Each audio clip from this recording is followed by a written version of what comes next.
So as you start getting to know more about what kind of assistant you need to keep in mind to update the job description that you've created. That way it still aligns with the kind of person that you're trying to attract.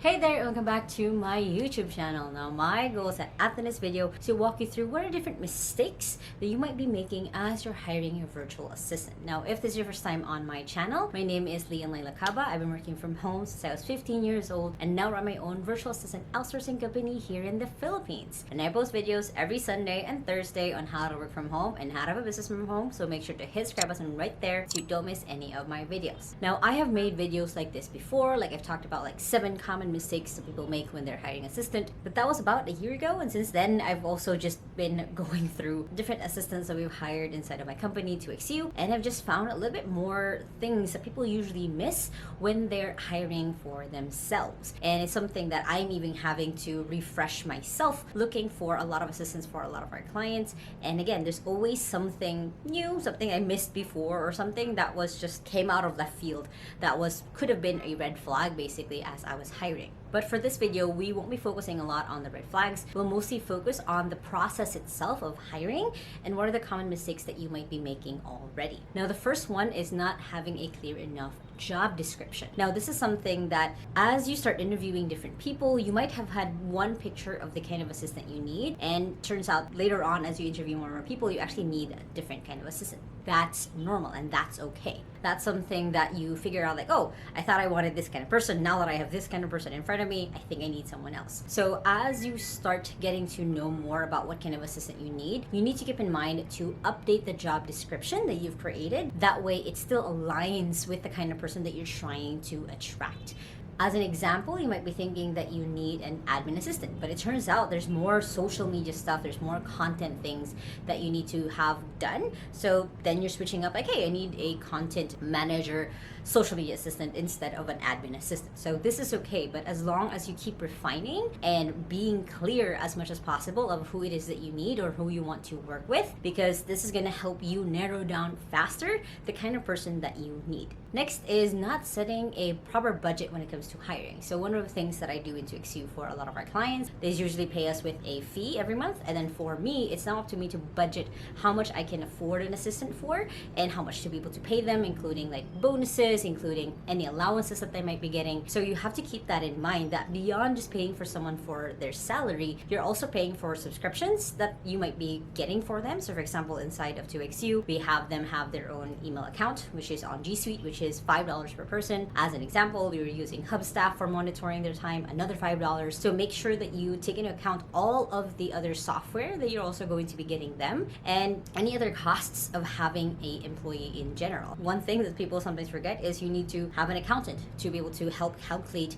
if the person is the same country as you, how to calculate the taxes or being able to provide them with benefits. So keep in mind that all of these things will start coming in, so have a clear budget in mind. So then it's also easier for you to be able to negotiate if you have a really good assistant who might be on the higher end of your scale and be able to see like, oh, okay, if I move this around, I can actually afford this person. Next mistake that usually people make is skipping the interview process. And this is something that whenever a client of ours into XU says, hey, yep, you guys already did the interview, I don't think I need to interview this person, we can move along, is usually a mistake because you don't see who you are with this person. It's really different between talking to someone through email versus talking to someone verbally or on video, because it's just a different vibe, it's a different energy back and forth versus if you were just chatting. Because chatting, you can add emojis, you don't know the person's tone, you don't know that the person edited that same message 5 to 10 times over, which is okay. But when you're trying to get to know a person who would be your assistant, you need to make sure that you go through the interview process. And I do have a whole video on how to interview a virtual assistant. You guys can check that out somewhere in my channel. Which brings us to the next mistake that I usually see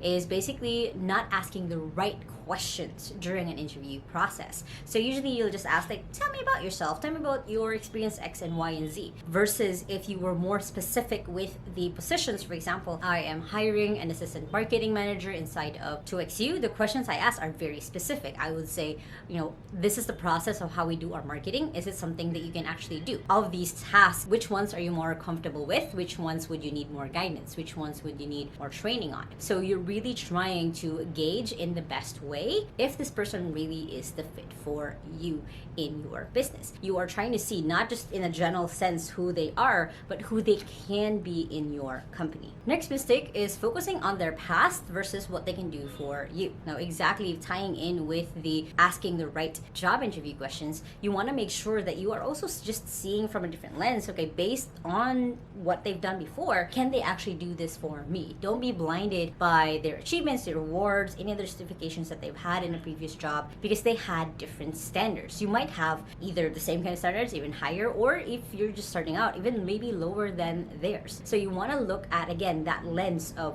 what can they actually do for me? What can they do for me and my business based on what they've done, but not using it as a gauge moving forward. The next mistake that I see is not establishing a good communication channel. So this is something that people usually fall through the cracks on, is just not having a place where an assistant and a client go back and forth really easily. So what this can look like is essentially it could be having Slack, having Messenger, having WhatsApp, having Signal. There's a lot of different communication tools that you can use to communicate with your assistant. So set and start with one, because then it's not going to be confusing where you're going to be giving tasks, where you're going to ask for updates on those tasks. It's going to be easy for you guys to flow throughout the whole thing. Next mistake that I see is then not having an onboarding process. And this is something that as you're hiring, you need to have an onboarding process to make sure that they have the right tasks, they have the right tools, they have the right training, they have the right system set up for them to be able to succeed, or else they're just kind of guaranteed and they were hired to fail. So you want to make sure that you've set up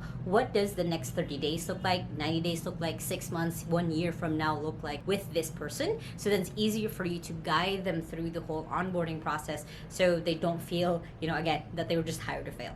And of course, a very common mistake that I see when it comes to hiring a virtual assistant is not having a training. And this is something that I've seen before with different clients, with different people that we've worked with, is that once they have an assistant, and for us at 2XU, we set up their training, is on their end, they don't have a picture on what are different things that would help their assistant. So create a training list for your assistant that'll help them be able to understand the mindset that you have, the industry that you're in, the tasks they're about to do. So then again, that helps them move forward faster rather than just having them figured out on their own. And they should. Resourcefulness is a trait that you should look for a virtual assistant, but you have to be that guide to make sure that they're on the right path.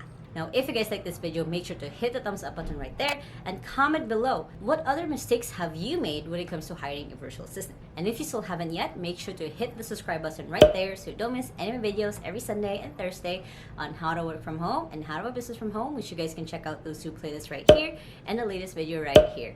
Now, hope you guys have an awesome day. Remember that small steps matters, and I'll see you in the next video. Bye!